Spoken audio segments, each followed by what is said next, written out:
what's up and welcome back to the channel, and today I want to cover some crazy stuff that I've been seeing in the news, in the music news that is, and it's about Kiss and Motley Crue. I mean, what the hell is going on with these guys? First of all, these guys are like 60s and 70s, alright? Let's start off. These guys have been around for a long time, and two bands that have put out a lot of really great music, but Jesus Christ, I mean, they are like fighting like cats and dogs now, and these guys need to just like enjoy what they're still able to do and freaking enjoy that they're still able to go out there and play and just enjoy their lives, but they're not. They're fighting like little freaking school kids. So let's start off with Kiss.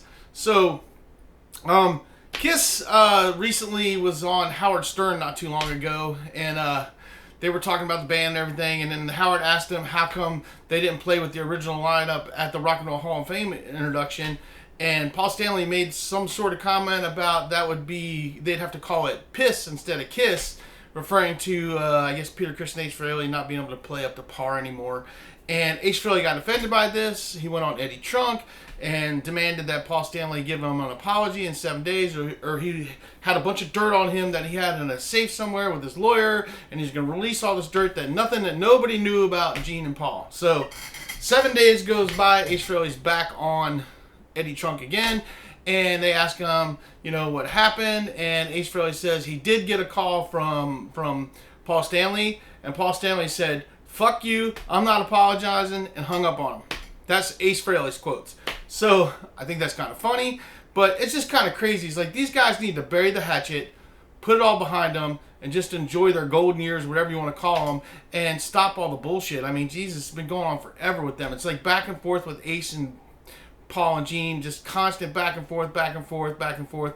And I think as a whole, they're all guilty of just the petty shit, you know. I mean, me as a lifelong Kiss fan, I love Kiss ever since I was a kid, and I got to see them twice in concert with all original members, which was really awesome. I'm a big fan of Ace Frehley's, being a rhythm guitar player and stuff. He was one of the guitar players I looked up to. But it's very disappointing to see these guys acting like this, you know. So it's kind of crazy. They need to just put it beside them. They're all making money. They're all doing their thing. And they just need to, you know, get over it and move on for now, you know. Will we see the original lineup in these last couple shows that they're supposedly doing? Who knows? We don't know. But we'll see how it all plays out. Because ironically, even with this tip, Ace Frehley said he would still do a couple shows with them at this final shows, the last couple shows that they're going to be doing in December, I guess. And so we'll see how that all plays out. He just said if the money's right. So there you go. Money talks, and the rest of it's a bunch of crap. So that's Kiss's situation going on. So you guys tell me what you guys think about that whole situation and everything. I think it's crazy. It's been crazy for years, the whole tit-tat and everything going back and forth. It's just nuts. You know, they need to knock it off. You know, there's, you know, not to go back on this, but, you know, I think that Eric and Tommy are as much a part of Kiss now as Ace and Peter were. And I think that, you know, they all have a part to play in the history of that band. So that's my thoughts. You guys tell me what you guys think. Questions, comments down below. Now, on to Motley Crue. Now, we know that recently, not too long ago, that Mick Mars retired from touring due to his medical health issues. He has this disease that makes his bones get hard and hurt and stuff. I forget what it's called, but it's been an issue with him his whole life, and supposedly he stopped wanting to tour because of that.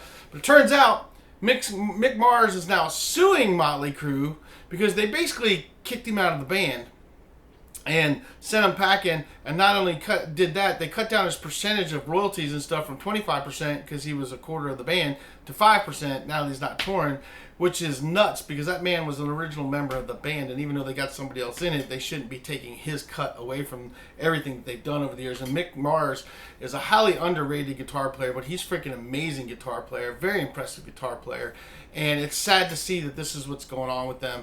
And it turns out that not only is Kiss using backing tracks now, but it turns out that Motley Crue is using backing tracks, and it turns out that Nikki Sixx isn't playing a lick when he's playing live. It's all pre-recorded. And from what Mick Mars is saying is that one of the reasons why he quit touring is because he didn't want to play to pre-recorded tracks. He actually wanted to play his music. He wanted to play his guitar. He actually wanted to perform live on stage, and they are using backing tracks. And we've already seen the clips where Tommy Lee wasn't playing and the drums started before he was even on the drums. And we've already seen the clips with like Vince Neil where he's not singing but you can hear the lyrics. We've seen all that stuff. So we know that these guys are doing this now. And that's a whole other video and a whole other argument when it comes to playing with backing tracks where you're playing to pre-recorded crap. Because if you guys remember back in the day with Milli Vanilli and Janet Jackson and a few other of those pop stars and stuff, they got torn apart for doing that crap. And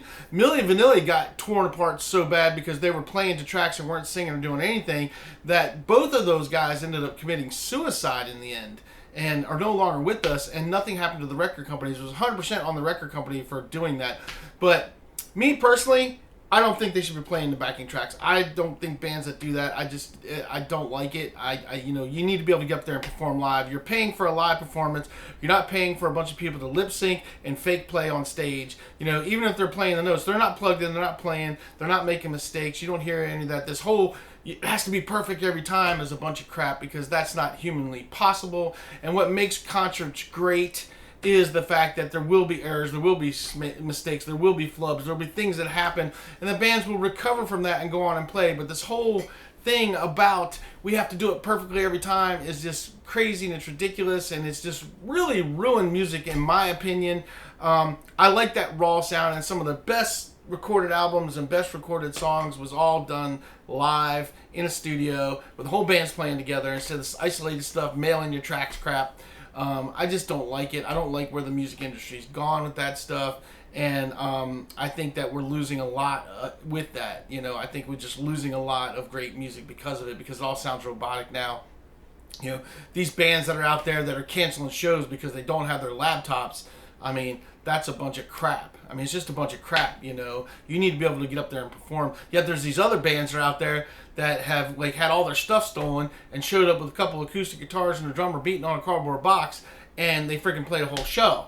That they borrowed the acoustic guitars from some other band to do that. So that's a real musician to me. But you guys tell me what you guys think about the beef between, you know, the Kiss camp and the Motley Crue camp and what's going on. You know, me personally, I am on Mick Mars' side when it comes to what's going on with Motley Crue, and then when it comes to Kiss, I'm very torn because there's right and wrong in a lot of all of that, you know. But I will say, you know, I'm not going to take anything out on Eric or Tommy because they have been great and humble, and just really, you know, we wouldn't have Kiss for as long as we had if it wasn't for Tommy and Eric, and we wouldn't have Kiss originally if it wasn't for Peter and Ace. So they all had their role to play in this band. So those are my thoughts. Love to hear what you guys think about it. It's just nuts that these two legendary bands are going at it within each other like they are now. It's such a late time in the game where they should just be enjoying being able to get out there and perform some and just enjoying their time because they have a legacy, and now they're basically